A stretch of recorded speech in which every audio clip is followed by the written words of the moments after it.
Bonsoir à toutes et à tous, bienvenue dans ce journal dont voici le sommaire. L'Assemblée nationale ouvre sa première session ordinaire au titre de l'année 2024 le lundi 15 avril prochain. En prélude à cette session, le porte-parole du président de l'Assemblée nationale a animé cette semaine une conférence de presse. Un coin de voile a été levé sur les points inscrits à l'ordre du jour de la session. On fait le point dans ce journal. Réputé comme homme de confiance du président de la République, Johannes Dagnon a été limogé du poste de conseiller spécial du président de la République, Patrice Talon. Suite à ce limogeage, plusieurs réactions et commentaires se sont multipliés au sein de l'opinion publique. À suivre dans cette édition, quelques citoyens béninois qui se sont prononcés sur cette actualité. Le gouvernement béninois a procédé ce jeudi à la remise des subventions aux fédérations sportives et clubs de football, basketball, volleyball et handball et aux centres de formation de football. Au total, 4,655 milliards de francs CFA ont été distribués. À suivre dans un instant le film de la cérémonie qui s'est tenue au Palais des Congrès de Cotonou.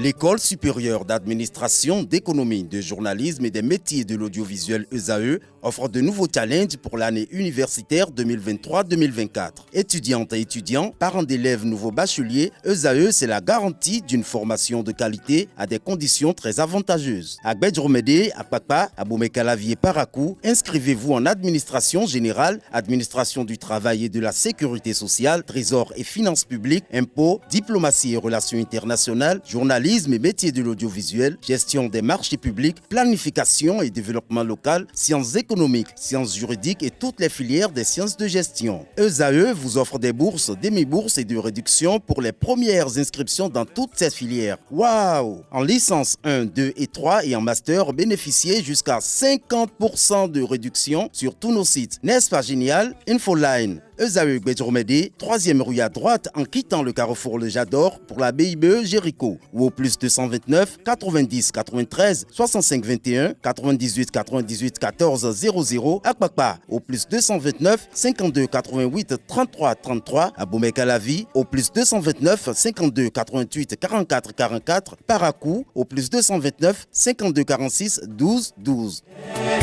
ESAE, l'excellence à un nom.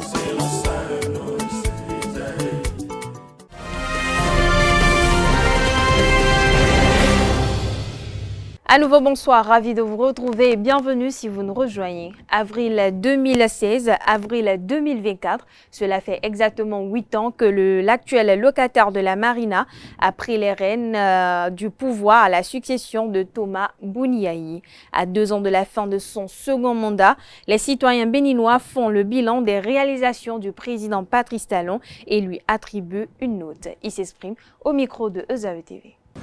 Il a beaucoup essayé en matière des infrastructures routières. Si quelqu'un fait son travail, il faut avoir le courage de le dire. Il a travaillé beaucoup en matière des infrastructures routières parce qu'on a vu ça. Même s'il n'a pas fait les passages supérieurs en matière de routes, il a fait des routes modernes.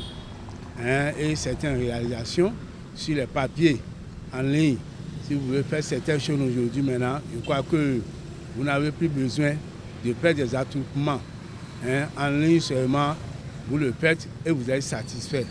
Sur ce point, nous le disons merci. Ce qu'il a fait de bon chez moi, la construction des marchés. En dehors de ça, peut-être les routes. Et ce n'est pas ça l'essentiel. L'essentiel, c'est d'abord le peuple béninois. Comment mange le béninois? D'abord, la santé des béninois et l'éducation des béninois. Donc, ces 3 choses-là, c'est vraiment nécessaire pour une nation. Je dis bien qu'il est venu avec un système de réforme. Et les réformes n'ont pas eu d'impact sur le peuple béninois. Tout n'est pas rose, mais il y a des choses qui ont été faites quand même. Et tout ça là, ça met à l'actif du gouvernement qui est là. Je vais parler des infrastructures ou autres. Mais ce qui a manqué un peu, c'est le social. Le social que je dis, ce n'est pas de partager l'argent aux gens. Et moi, depuis là, j'ai vu aucune action en faveur de la population. Talon si vous tant on eblo no yibo misi jile donde wa azoton we mais ma mon point est jamais si donné à mais si comparé à Zoa oh à Zoa yo n'y pas béni et kende ouais na soni 100% ouais zeni à Zoa de zankeze ouais chantier l'aide à dire timbo bon faut dire fini boire ton raconter kon azi exemple ne kokoroko ana mondo dire que daweyo nyeze guloni nlopo na biyo edonji nize social pede gona social pede accompagné enayon. Je prends l'exemple du casse. Vous voyez, casse, la portée casse, c'est une bonne chose. Vous comprenez? Maintenant, le gouvernement peut toutefois subventionner. Hein? Le gouvernement subventionne. Le gouvernement vend même ça à 3 000. Et on va payer. Mais je ne suis pas contre le port du casse.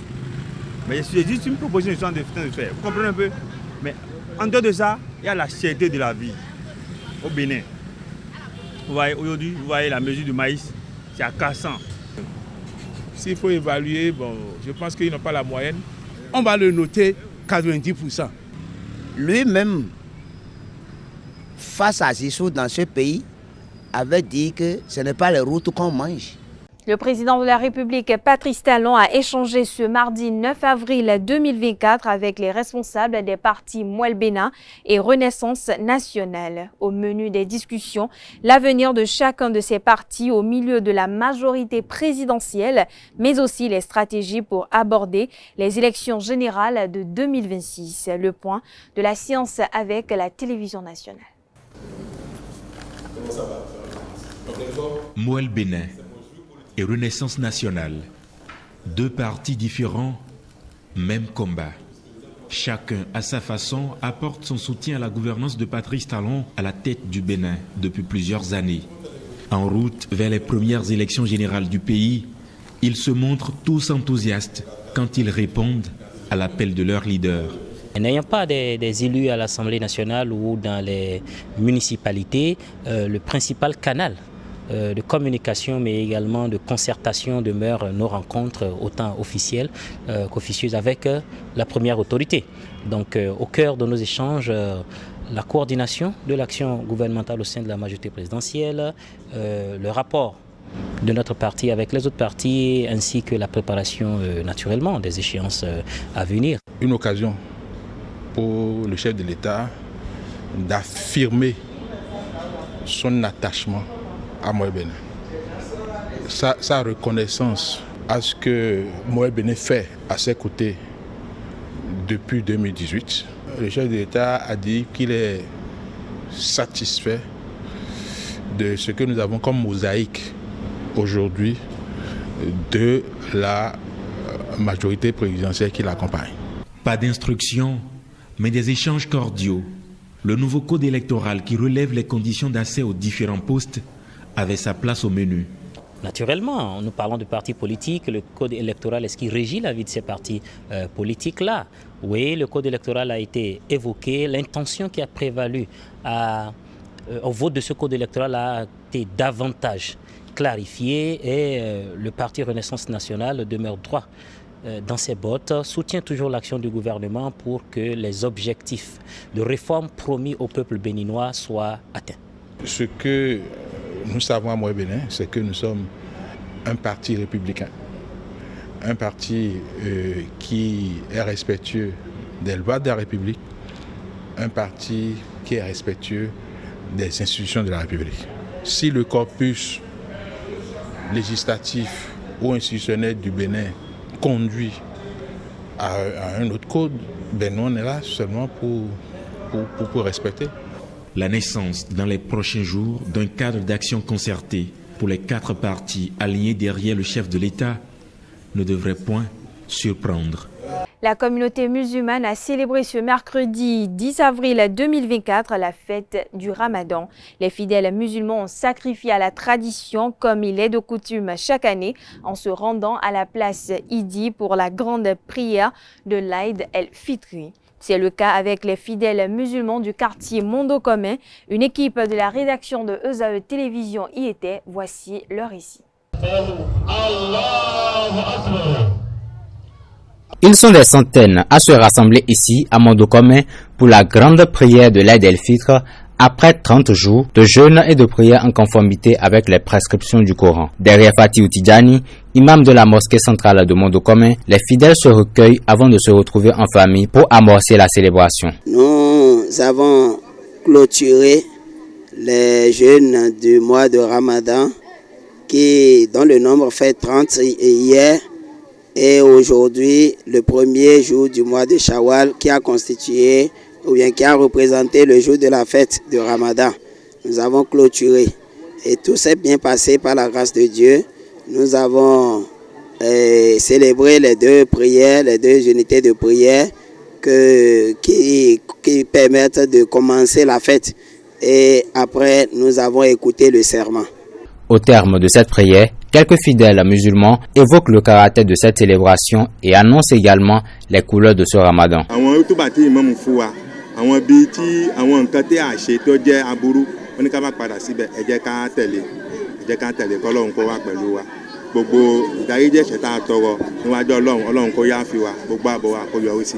voit que tout le monde est en joie, nous sommes en fête. La fête ici, c'est pour la reconnaissance à Dieu, pour le bien qu'il nous a fait. Il nous a gardé pendant l'année, le mois de Ramadan, le mois le plus béni du mois. On le rend grâce, on le loue, on lui accorde toute la grâce qu'il faut. Awa bossi igboro báyìí, awa bẹ̀ sí ṣe àjọyọ̀.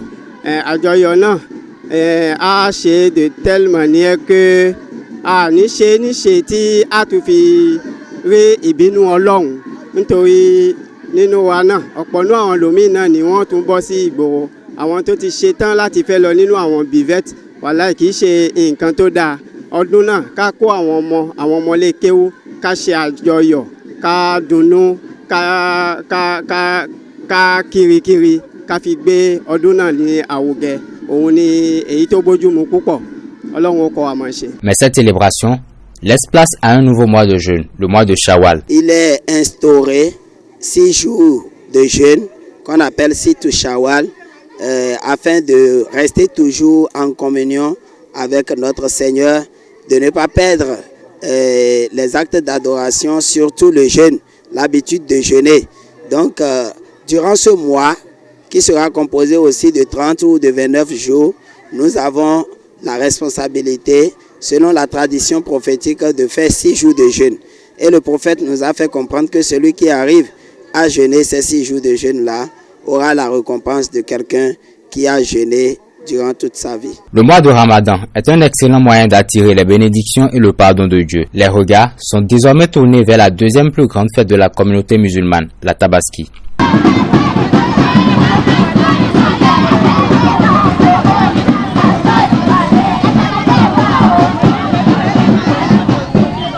Je l'annonçais au sommaire de cette édition, Johannes Dagnon démis de ses fonctions auprès du président Patrice Talon. En fonction depuis 2016 au poste de conseiller spécial, Johannes Dagnon coordonne le bureau d'analyse et d'investigation à la présidence de la République.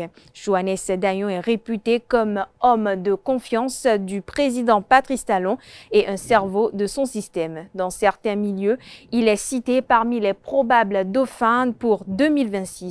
L'information relative à son limogeage suscite maintes réactions au sein de l'opinion publique. Une équipe de la rédaction de ESAE Télévision s'est rapprochée de quelques citoyens béninois pour recueillir leurs avis. Suivons ensemble. J'ai été surpris parce que, connaissant personnellement M. Dagnon, qui depuis juillet 2016, avec l'avènement de la rupture, est le maître de tout ce que nous avons comme chef d'agence. Il est le responsable de toute agence créée. Et bizarrement, on apprend mardi passé qu'il est limogé. Et on ne nous dit pas le pourquoi. Je suis surpris et après, ce n'était plus un événement. Je suis surpris parce que je ne m'y attendais pas. Ce que nous reconnaissons pour l'homme, c'est d'abord un, je ne vais pas dire un complice dans le terme péjoratif, dans le bon sens, qui a vécu tous les déboires avec le chef et qui, hormis la politique, a une compétence avérée en matière professionnelle, de qui nous parlons, M. Joannès Dayon, c'est un expert comptable en paix. Donc s'il est aux côtés du chef, ça ne serait pas seulement par favoritisme, c'est pas mérite. Mérite sur tous les plans, sur le plan professionnel, sur le plan relationnel et peut-être par rapport à ce qu'ils ont vécu ensemble. Et nous savons qu'il a occupé une place de choix en tant que coordonnateur du bureau d'analyse d'investigation. Cette structure-là qui a permis à l'État béninois d'être sûr que ces financements ne sont pas allés à volo, ne sont pas allés en perdition. Joannès Dayon et Patrice Talon sont les mêmes. C'est lui le conseiller spécial. Mais pourquoi aujourd'hui il y a un désaccord jusqu'à ce qu'il soit limogé? Je prends le mot limogeage. Ce n'est pas démission. C'est que ça ne va pas. Quand vous avez un conglomérat d'hommes d'affaires au pouvoir, les intérêts arrivent toujours à créer la scission. Quand tu vois à la lutte pour la politique aujourd'hui au Bénin, à tout moment, tu peux être limogé. Et celui qu'on vient de limoger, après tout, c'est un cousin du président. Ce qui est sûr, et il est encore le conseiller spécial du président. Je ne sais pas s'il le conseille très mal, je ne sais pas ce qui s'est passé, mais on veut savoir pourquoi on l'a limogé. Et quand on parle de limogeage, c'est que le résultat n'est pas bon. C'est comme ça. Sûrement qu'il y a quelque chose qui ne va pas. Là, dans ce gouvernement, il y a quelque chose qui ne va pas. Il faut encore s'asseoir et parler entre eux. Les membres du gouvernement béninois ont tenu ce jeudi 11 avril 2024 la session hebdomadaire du Conseil des ministres. Sous la présidence effective du chef de l'État, chef du gouvernement et président de la République Patrice Talon, plusieurs décisions ont été prises. À ce propos, je vous invite à suivre la substance des échanges avec le porte-parole du gouvernement, Wilfried Léandre Ngweji. Au chapitre des mesures normatives, destitution de Maître Denise Ouzou Ganyito, notaire à Cotonou. En août 2016, Maître Denise Ouzou Ganyito, notaire occupant la charge créée par le décret numéro 97-329 du 17 juillet 1997 à Cotonou, a saisi par courrier un de ses confrères avec lequel elle n'a établi aucun contact de principe pour le charger d'assurer son intérim pendant son absence. Entre-temps, de nombreuses plaintes ont été formulées contre elle par des clients, à telle enseigne que la Chambre nationale des notaires du Bénin a dû charger une autre notaire d'évaluer la situation financière et comptable de l'étude de Maître Denise Ouzou Ganyito, de la gérer provisoirement et d'envisager les solutions possibles pour la continuité des prestations. De même, la Chambre a commandité un audit de l'étude par un cabinet d'expertise comptable. Les différents rapports produits révèlent de graves irrégularités, dont la distraction d'une somme d'un montant total d'1,048,293,132 francs CFA appartenant aux 10 clients ou destinés au trésor public qu'elle a collecté en raison de sa qualité de notaire, mais qu'elle doit restituer. Du point de vue déontologique et pénal, il s'agit d'une faute particulièrement grave, s'agissant d'un officier ministériel qui en avait d'ailleurs une conscience suffisante au point de s'absenter depuis 7 ans sans aucune explication et espérant ainsi se soustraire aux conséquences de ses actes. Pour la sauvegarde des droits des clients, des poursuites judiciaires ont déjà été engagées devant la Cour de répression des infractions économiques et du terrorisme et, au plan disciplinaire, le Conseil a décidé de sa destitution qui sera suivie de l'attribution de la charge à un autre notaire. En point 2, modalité de traitement de l'information policière, judiciaire et en milieu pénitentiaire. Le développement du numérique favorise, entre autres, la possibilité de traiter les données de façon à permettre une accélération des processus d'établissement de l'information, de la consolidation des preuves, de la recherche des infractions et des auteurs. Dans un tel contexte, il apparaît impératif que les forces de l'ordre, les systèmes judiciaires et pénitentiaires puissent disposer d'outils modernes en vue de faire face aux défis complexes de la criminalité et de la sécurité nationale notamment.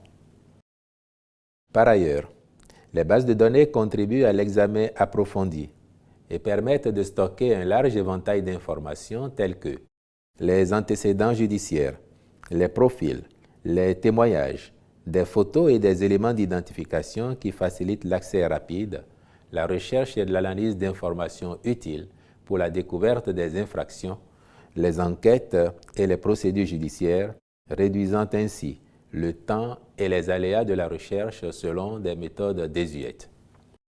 En outre, les bases de données judiciaires peuvent aider à identifier des tendances criminelles, suivre les antécédents criminels des individus, permettant aux services d'application des lois et les tribunaux d'anticiper des comportements déviants, d'élaborer des stratégies de prévention des crimes et délits, de prendre des décisions éclairées sur la culpabilité, les peines et les mesures de réhabilitation.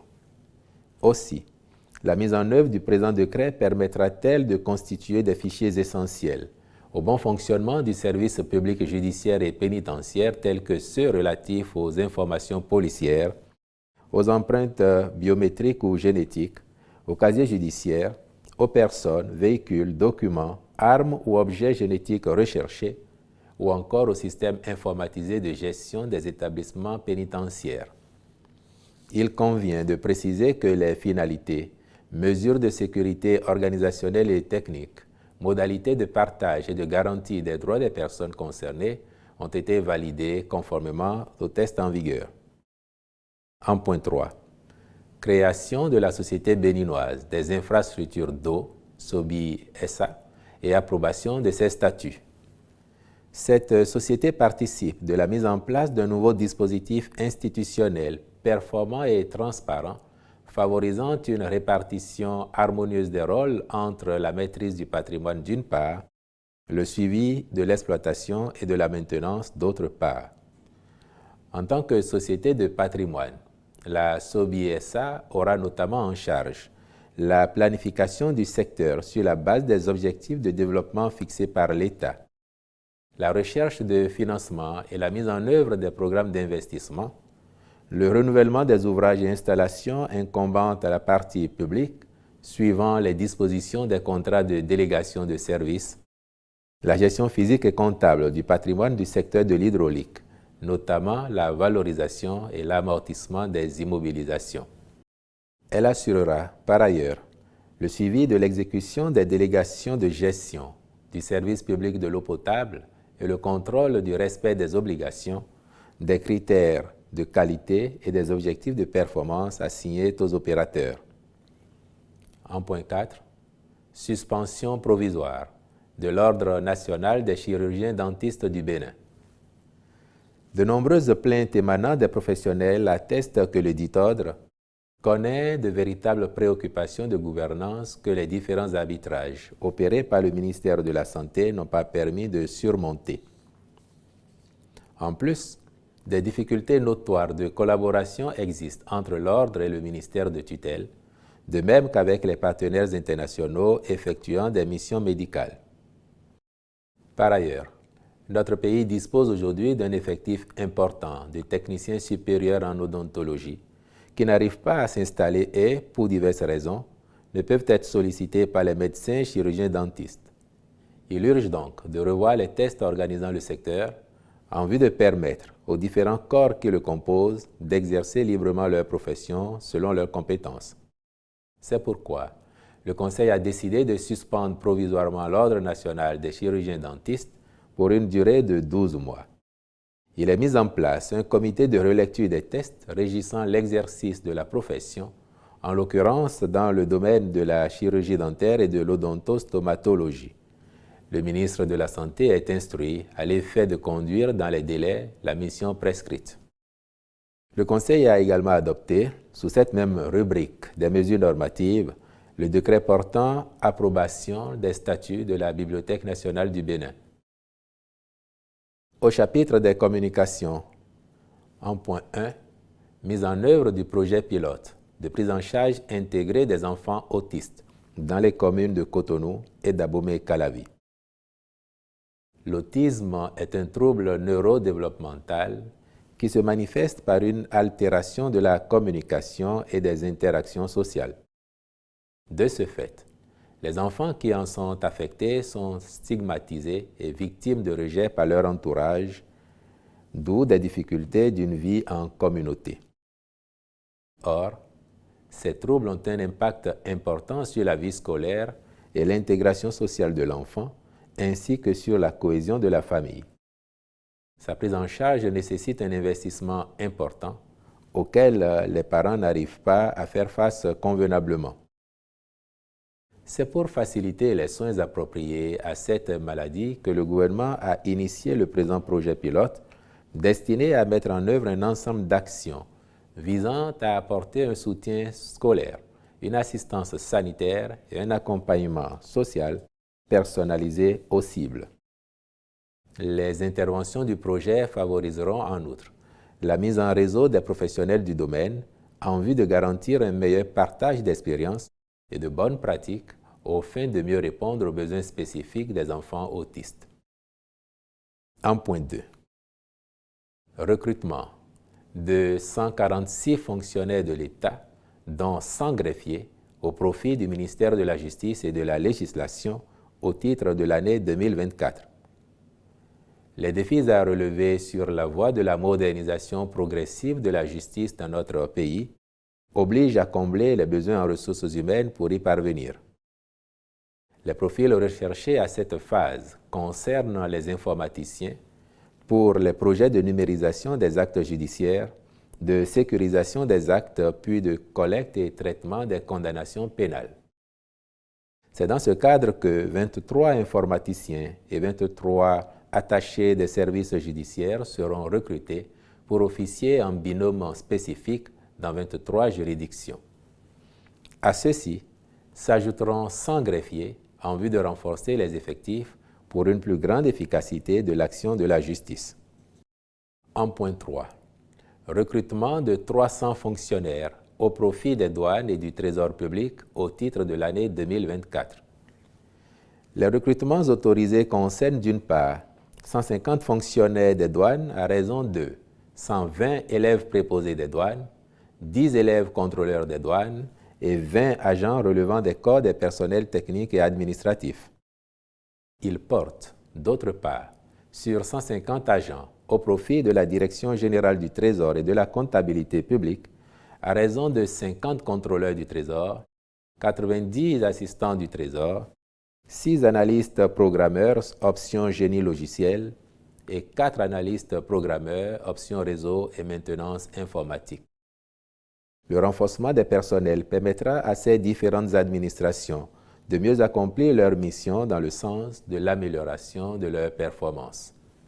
Au chapitre des rencontres et manifestations internationales, il a été autorisé la participation du ministère du Tourisme, de la Culture et des Arts aux réunions statutaires et autres rencontres de son ressort à l'extérieur au titre de l'année 2024. Enfin, au chapitre des mesures individuelles, les nominations ci-après ont été prononcées. Au ministère de la Défense nationale, chef d'état-major de la Marine nationale, capitaine de vaisseau Dossa Hunkpati. Au ministère du Tourisme, de la Culture et des Arts, directrice générale de la Société de la logistique des événements, Madame Rukiat Mama Djima. Je vous remercie. L'Assemblée nationale tient sa première session ordinaire au titre de l'année 2024 le lundi 15 avril prochain. En prélude à cette session, le porte-parole du président de l'Assemblée nationale a animé ce jeudi une conférence de presse. Il était question pour lui de lever un coin de voile sur les points inscrits à l'ordre du jour de la session. Le compte rendu avec Eden TV. Le porte-parole du président de l'Assemblée nationale a d'abord présenté le bilan de la première session extraordinaire de l'Assemblée nationale au titre de l'année 2024 tenue en février. Il s'agit d'une session demandée par le président de la République et 60 députés de l'Assemblée nationale. Au cours des 5 séances plénières de la session, 4 lois ont été adoptées. Il s'agit de la loi 2024-10 relative au taux d'intérêt légal en République du Bénin. La loi 2024-11 relative aux infractions boursières sur le marché financier de l'Union monétaire ouest-africaine. La loi 2024-12 portant autorisation de ratification de la Constitution et de la Convention de l'Union africaine des télécommunications, adoptées respectivement au Cap le 7 décembre 1999 et à Harare au Zimbabwe le 10 juillet 2014. Enfin, la loi 2024-13 modifiant et complétant la loi numéro 2019-43 du 15 novembre 2019 portant code électoral en République du Bénin. Au cours de la même période, l'Assemblée nationale a rejeté, après en avoir débattu, la prise en considération d'une proposition de loi portant révision de la Constitution de la République du Bénin. En ce qui concerne la première session ordinaire de l'institution parlementaire au titre de l'année qui s'ouvre lundi prochain, une vingtaine de points sont inscrits à l'ordre du jour. On y retrouve des dossiers liés à la réforme économique, à la protection de l'environnement, à la santé publique et à la justice sociale. Le projet de loi relatif à l'alimentation scolaire en République du Bénin. La proposition de loi spéciale portant amnistie et ou abandon de poursuites judiciaires au profit de personnalités politiques pour des faits criminels. Le projet de loi portant statut du barreau de la République du Bénin. Le projet de loi portant définition et répression de l'usure en République du Bénin. Le projet de loi portant loi organique sur le Conseil économique et social. Le projet de loi portant organisation de l'exercice en clientèle privée des professions médicales et paramédicales de santé humaine en République du Bénin. Le projet de loi relatif à l'activité d'affacturage en République du Bénin. Le projet de loi modifiant la loi numéro 2016-24 du 28 juin 2017 portant cadre juridique du partenariat public-privé en République du Bénin. Le projet de loi portant création des ordres nationaux du Bénin. Le projet de loi portant maîtrise d'ouvrage public en République du Bénin. Le projet de loi sur l'urbanisme en République du Bénin. Le projet de loi sur la Commission béninoise des droits de l'homme. Au cours des travaux, les sessions des jeudis seront consacrées aux questions au gouvernement telles qu'instaurées depuis la 8e législature. Au total, 24 questions, dont celles portant sur l'usage efficient des radars sur les axes routiers, les conditions de détention du professeur Joël Aivo et des autres prisonniers dans les maisons d'arrêt en République du Bénin, sont inscrits au rôle. Cette édition se poursuit. Le collectif des anciens agents contractuels locaux du ministère de l'Agriculture, de l'Élevage et de la Pêche en 2012, reversés en agents contractuels de l'État en 2014, réunis au sein du syndicat national des travailleurs du développement rural, SINATRADE, ont organisé un point de presse ce vendredi au ministère de l'Agriculture. L'objectif était de solliciter auprès du président de la République, Patrice Talon, leur réintégration dans la fonction publique. Le point des échanges dans ce reportage signé ESAE TV.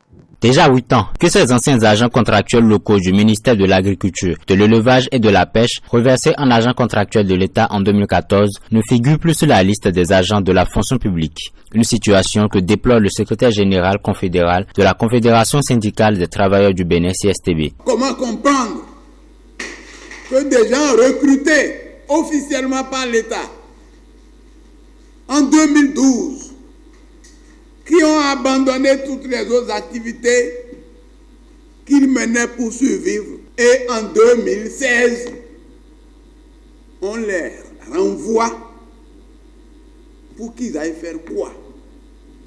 Qu'ils aillent où? Celui qui avait abandonné son job depuis 2012. Est-ce que ce job-là va l'attendre en 2016 pour qu'il retourne là-bas? Le licenciement de ces anciens agents du ministère de l'Agriculture, de l'Élevage et de la Pêche n'a pas été sans conséquence. La réintégration de ces agents pourrait même booster, selon le secrétaire général du Sinatrader, l'agriculture béninoise. Il est clair aujourd'hui que dans le dispositif du Conseil agricole qui est sur le terrain, on n'arrive du tout plus à encadrer les producteurs agricoles. Depuis votre départ, c'est carrément un vide qui est laissé. La nouvelle stratégie du Conseil agricole a demandé qu'on recrute des prestataires agréés pour faire le Conseil agricole, pour accompagner les producteurs. Mais faute de moyens actuellement, on n'est pas en train de véritablement couvrir toutes les zones. Et donc, votre réintégration va permettre vraiment de booster. Depuis lors, ces agents et leurs familles vivent dans une situation de précarité extrême, sans emploi, sans source de revenus, sans aucune perspective d'avenir, et ont du mal à subvenir à leurs besoins fondamentaux, notamment en matière de nourriture, de logement et de santé. Une situation que clarifient les anciens fonctionnaires du ministère. De 2012 à 2016, la production est passée de 174 000 tonnes pour le compte de la campagne 2011-2012, campagne avant notre recrutement, à 240 000 tonnes pour la campagne 2012-2013 et à plus de 306 000 tonnes la campagne de 2013-2014, avec une estimation de 400 000 à 500 000 tonnes cette campagne de 2016-2017. Ces agents contractuels de l'État gardent espoir d'une suite favorable du président de la République du Bénin et du ministère de l'Agriculture, de l'Élevage et de la Pêche. Le Centre national de sécurité routière, CNSR, en partenariat avec l'ONG CISA, entendait sécurité environnementale, sanitaire et routière, ont sensibilisé ce jeudi les conducteurs de minibus, communément appelés Tokpa, sur la sécurité routière. Cette séance s'inscrit dans le cadre de la campagne nationale de Courtoisie et Yélomé 2024 sur la route, dans le respect des prescriptions liées au port de casque à moto et de la ceinture de sécurité au volant. Reportage signé ESAE TV.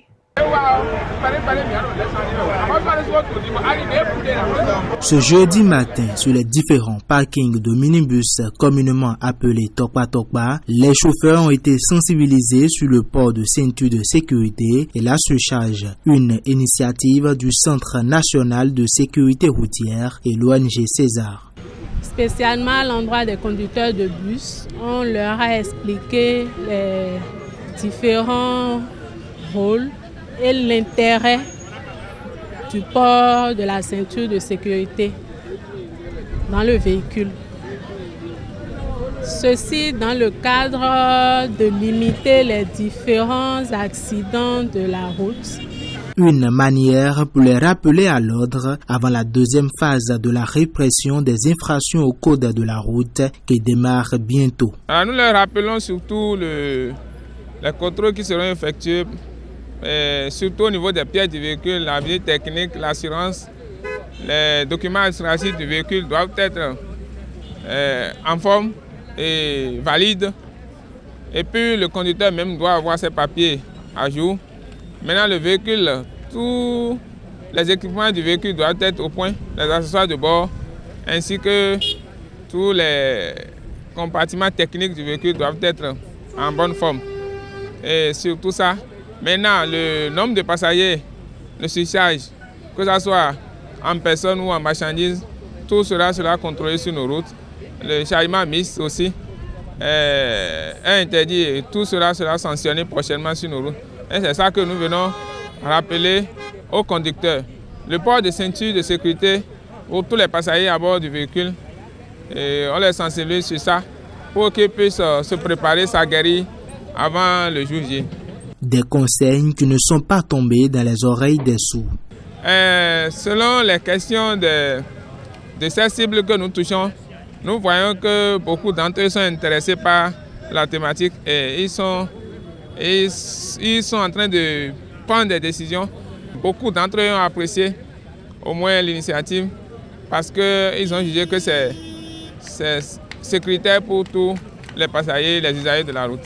Ces sensibilisations pourront désormais faciliter le respect du code de la route. Pour émigration, à fond d'imbo amaha mido station legbasin pakodio, nous imbo adagbenu mi bo na mi nukumoje nume. Pour essayer de mener bon soga leo et puis mi ko edion mi se do numi tome. C'est grâce à vous que nous sommes ici. Donc tout ce que vous dites, nous acceptons ça. Chez moi, j'ai mon permis, j'ai ma visite technique, j'ai le TITR, j'ai même le vitre teinté dans ma voiture.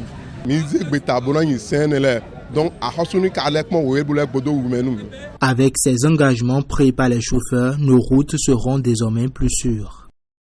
Les franchises universitaires, la protection des biens publics et la prévention des conflits sont les thématiques abordées lors de la deuxième et dernière journée de la sensibilisation des étudiants à l'université d'Abomey-Calavi ce mardi.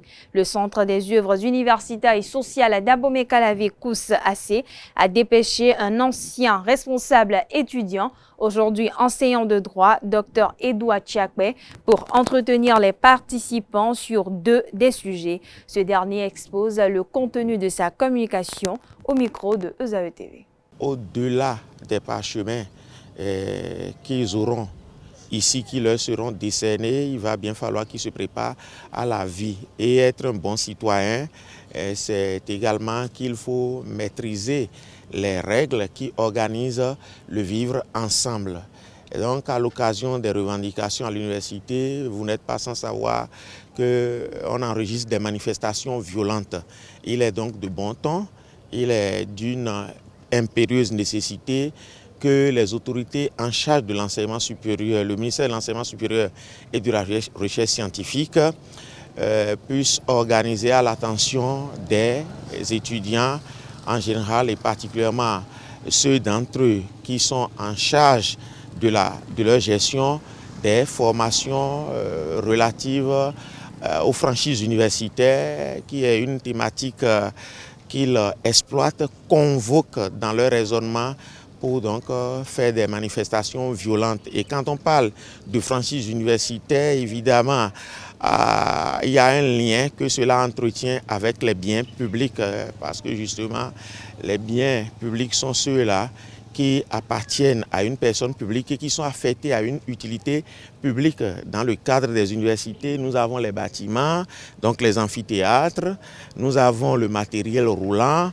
Il y a également la voie inter-État qui passe devant l'université d'Abomey-Calavi, sur laquelle les étudiants vont parfois débrayer et se permettent donc de brûler des pneumatiques et endommagent la voie publique. Donc il était important de leur expliquer combien de fois il est important qu'ils respectent le bien public et qu'ils donc les biens publics et qu'ils les protègent. Et cela a été également l'occasion pour nous de leur rappeler que c'est des obligations qui leur sont imposées par la Constitution béninoise du 11 décembre 1990. Au passage, on leur a rappelé l'article 23, l'article 37 également. Il s'en est suivi quelques questions d'éclaircissement et ça a été donc l'occasion pour nous-mêmes de repréciser un certain nombre de thématiques. Et particulièrement, ils ont voulu savoir ce pourquoi ils ne doivent en aucun cas donc débrayer de façon violente dans les enceintes universitaires en convoquant la déclaration de Kampala. Et nous nous sommes rendus compte que ce n'est pas méconnaissance, ignorance des dispositions de la déclaration de Kampala qu'ils s'adonnent à ces actes violents-là. Donc on leur a bien expliqué que c'est la même déclaration qui, en son article 14, alinéa 1er, a interdit à l'État de déployer dans les enceintes universitaires des forces militaires, paramilitaires ou toute autre force semblable pour y faire régner la paix. C'est cette même déclaration-là qui, en son alinéa 2, a réservé les cas dans lesquels ce déploiement est possible. Donc, À chaque fois que l'ordre va être menacé dans les enseignes universitaires, le recteur a l'obligation de faire appel à la force publique pour y faire régner l'ordre. Le Rwanda continue de pleurer ses 800 000 citoyens disparus dans le génocide de 1994. Un désastre humain au souvenir vivace. 30 ans après, à la commémoration, le Bénin a marqué sa solidarité au Rwanda par la présence de la vice-présidente du Bénin, Mariam Tchabi Talata. On fait le point avec la rédaction de l'ORTB. Salle comble, imprégnée de souvenirs pesants de plus de 800 000 Rwandais arrachés à la vie entre avril et juillet 1994.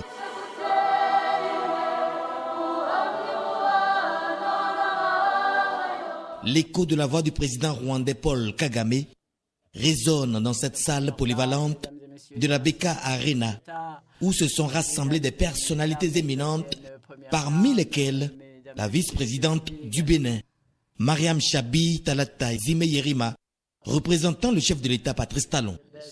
C'est la communauté internationale qui nous a tous abandonnés, que ce soit par mépris ou par lâcheté, a déclaré en substance le président rwandais Paul Kagame.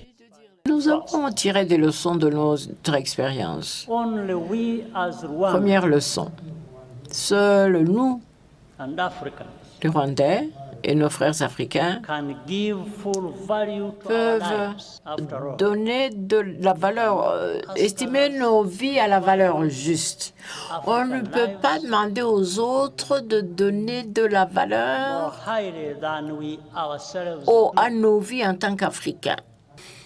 Voilà le chemin que nous avons choisi pour préserver la mémoire. Maintenant, notre histoire, nous racontons notre histoire telle que nous l'avons vécue. Deuxième leçon, n'attendez jamais que quelqu'un vienne vous sauver et ne demandez jamais la permission de faire votre devoir, de faire ce qu'il faut pour protéger vos populations. Personne, pas même l'Union africaine, l'UA, ne peut se dédouaner de cette inaction face à la tragédie annoncée du génocide. Ayons le courage de le reconnaître et de l'assumer, a également affirmé le président de la Commission de l'Union africaine, Moussa Faki Mahamat. Dans un environnement africain et international profondément conflictuel, se nourrissant de discriminations tribales, raciales, religieuses, culturelles, économiques, voire civilisationnelles, le Rwanda, en toute humilité, offre un modèle dont la résonance positive transcende les frontières de l'Afrique et s'inscrit dans une typologie universaliste. Soyez-en fiers, chères sœurs, chers frères rwandais.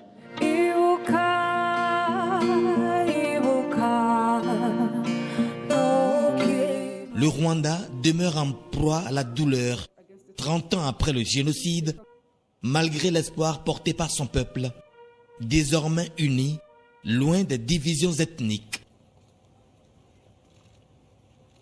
Une flamme allumée au mémorial brûlera pendant 100 jours, symbolisant la durée du printemps rwandais. Le Bénin, pays ami et partenaire stratégique du Rwanda, a exprimé sa solidarité en envoyant sa vice-présidente de la République assister à la commémoration de ce 30e anniversaire.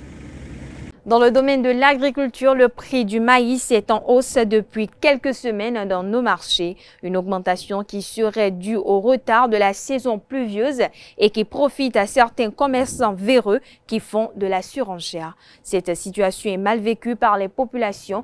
Reportage signé Eden TV. Il faut débourser entre 350 et 500 francs selon l'endroit où l'on se trouve à Cotonou pour se procurer 1 kilogramme de maïs. Alors qu'il y a quelques semaines, cette mesure coûtait 250 francs. Le prix de cette céréale de grande consommation au Bénin a donc augmenté aux grandes dames des populations.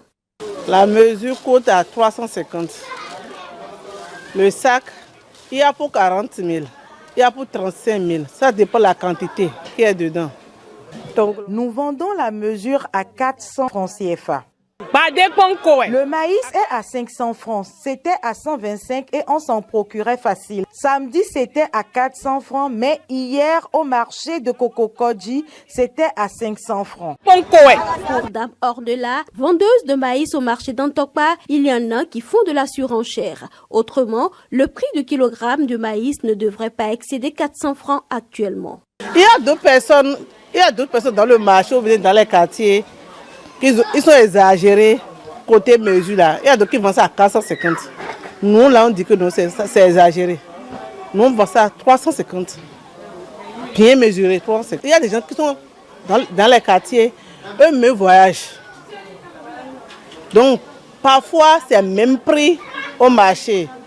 Ceux qui viennent acheter ça en détail chez nous, eux peuvent vendre ça à 400 francs. Mais la personne qui est partie au nord, elle a acheté sa chose, eux ils vendent ça à 350. En raison de la rareté du produit, couplé au démarrage tardif de la saison des pluies, il serait difficile d'espérer les jours à venir une baisse des prix. Ça va grimper parce qu'il n'y a pas ça au nord.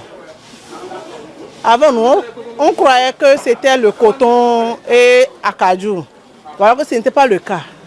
Même chez nous, dans le Koufo, à Adja, dans les petits villages, il n'y en a pas. Si c'est un maïs d'ailleurs qui va venir ici, maintenant on va voir ça à 450. Il faut prier Dieu parce que ça ne dépend de personne. Les paysans n'ont même pas encore semé parce que la pluie a à peine commencé. Or, c'est quand les paysans ont semé et au bout de quelques mois se rendent compte que la récolte sera bonne, qu'ils sortent la réserve et les prix chutent. Donc, la hausse va continuer en espérant que la saison soit bonne. Autrement, nous allons prier et demander au chef de l'État de nous aider.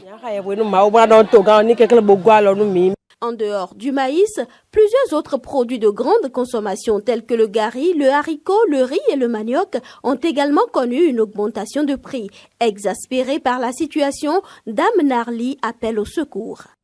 Nous qui avons 7 à 8 enfants, allons les nourrir comment? Nous souffrons trop. Plus rien n'est accessible dans le pays.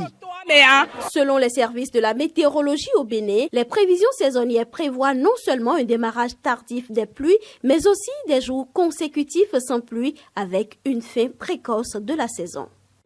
On parle sécurité routière à présent. Des caméras de surveillance sont en plein déploiement pour repérer les usagers conducteurs et autres qui ne respectent pas les codes de la route. Un système de surveillance qui vise à augmenter le niveau de sécurité dans les villes. Retour sur cette mesure gouvernementale avec une équipe de la télévision nationale. Des caméras en déploiement dans les rues de Cotonou. Dans le compte rendu du Conseil des ministres en date du mercredi 8 février 2017, on peut lire « Le climat actuel d'insécurité dans la sous-région et dans nos villes constitue une potentielle source de menace sur la paix et la stabilité sociale. Cette situation appelle la mise en place de moyens adéquats de prévention et de répression. L'installation des caméras dans nos villes est donc motivée par un souci d'assurer la sécurité intérieure, permettre aux Béninois de vaquer à leurs activités économiques en toute quiétude. L'Institut des artisans de justice et de paix Chant d'Oiseau de Cotonou a organisé un atelier de formation au profit des enseignants des écoles et collèges catholiques sur la vulgarisation de la doctrine sociale de l'Église. Ces séances d'échange se sont tenues du 5 au 7 avril 2024 au centre à l'ombre du sanctuaire à Dassa Zouma. Le reportage avec ESAE TV. S'approprier les outils pédagogiques pour la vulgarisation de la doctrine sociale de l'Église. C'est fidèle à cette vocation que l'Institut des artisans de justice et de paix Chant d'Oiseau IAJPCO a réuni les enseignants des écoles et collèges catholiques et les divers membres de ces comités de pilotage pour cet atelier de formation. Au-delà de la doctrine sociale, ces assises font la promotion d'une participation militante au sein des entités. Plusieurs travaux ont meubler ce rendez-vous d'enseignement. La première communication intitulée « Vulgarisation de la doctrine sociale de l'Église dans les écoles et collèges catholiques, l'esprit initial de l'approche pédagogique de l'Institut des artisans de justice et de paix, Champ d'Oiseau » a été présentée par le directeur de l'Institut, le père Éric Aguenounon. Les échanges ont permis de faire un bilan après 15 années de mise en épreuve du projet DSE et surtout d'élaborer des perspectives. Dans la deuxième communication, bâtir une communauté de frères au service du bien commun pour bannir les violences dans nos écoles, donnée par le directeur adjoint de l'Institut, le père Herman Agbofort, les participants ont relevé les fondamentaux d'une société sans violence. Ces échanges se sont accentués dans les différents carrefours où les participants ont été au contact des outils qui ont éveillé tout un chacun. Cet atelier de formation, qui se referme après 3 jours, laisse les enseignants et des participants plus aguerris. C'est des ateliers qui nous permettent de plus recentrer nos pratiques. Il y a parfois des choses que nous faisons qui ne sont pas forcément les meilleures, mais les formations nous permettent de recentrer nos pratiques et de continuer à faire en sorte que la doctrine sociale soit ancrée dans l'esprit de nos enfants. L'aspect militantisme n'était pas dans nos pratiques. Il s'agissait juste d'inculquer aux enfants un certain nombre de concepts, un certain nombre de comportements, un certain nombre d'idées par rapport à la doctrine. Mais l'aspect militantisme n'était pas dans nos pratiques. Quand oui, c'est un autre aspect que nous devons encore explorer et faire en sorte que les enfants s'engagent vraiment dans le militantisme, que ce soit en église ou en société. Mes impressions sont très bonnes par rapport à l'organisation de cet atelier. En termes d'organisation, l'équipe a fait un effort vraiment louable. Tout s'est passé, tout s'est déroulé comme cela se doit. Les objectifs ont été atteints. Et surtout les travaux en carrefour ont permis et permettront désormais à tous les acteurs de ce projet de s'approprier des affiches, les manuels pour pouvoir réellement les utiliser au besoin afin d'aider les apprenants à atteindre les objectifs. J'apprécie bien le déroulement et tout le parcours qu'on a fait. Et surtout, ce qui m'a impressionné, c'est l'appel à la patience et surtout à la maîtrise qui est donnant à l'âge développé, surtout dans la causerie de Calais, pour tout ce que nous vivons sur le terrain avec les élèves. L'Institut des artisans de justice et de paix Champ d'Oiseau marque une avancée importante dans sa mission de valorisation de la doctrine sociale de l'Église. Désormais outillés, ces différents participants iront au contact des apprenants pour une société plus pacifique et saine. Et puis on parle sport pour finir cette édition. Le gouvernement béninois a procédé ce jeudi à la remise des subventions aux fédérations sportives, aux clubs de football, basketball, volleyball et handball et aux centres de formation de football. Le comité national olympique et sportif béninois Sénosben et le conseil national des supporters ont aussi reçu des subventions. Lesquelles subventions ont été élargies cette année à des clubs professionnels de basketball, de volleyball et de handball et à la professionnalisation de l'arbitrage.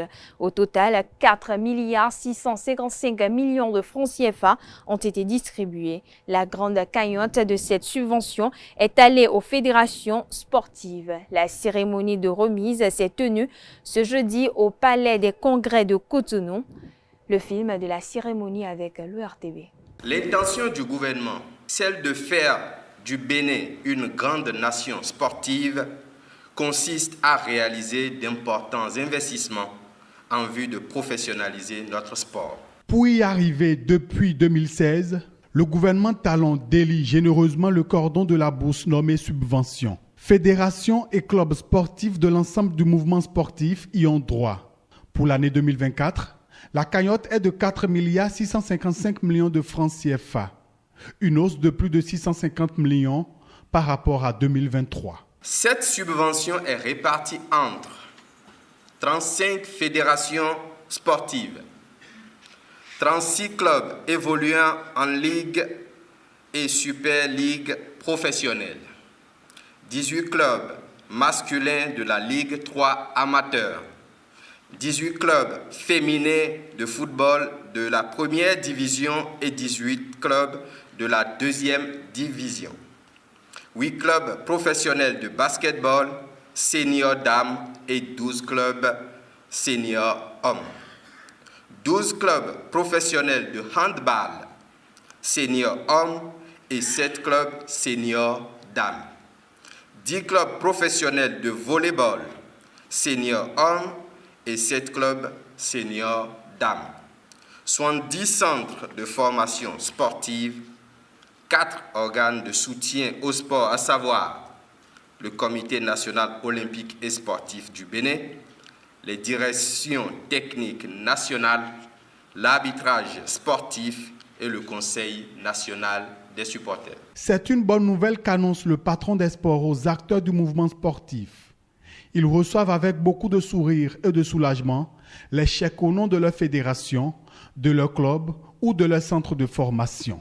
Il y a eu surtout une augmentation assez importante au niveau des subventions. Donc il y a vraiment des raisons pour être encore plus heureux et surtout être fiers de notre gouvernement. Depuis le début de l'année, on avait déjà commencé les activités.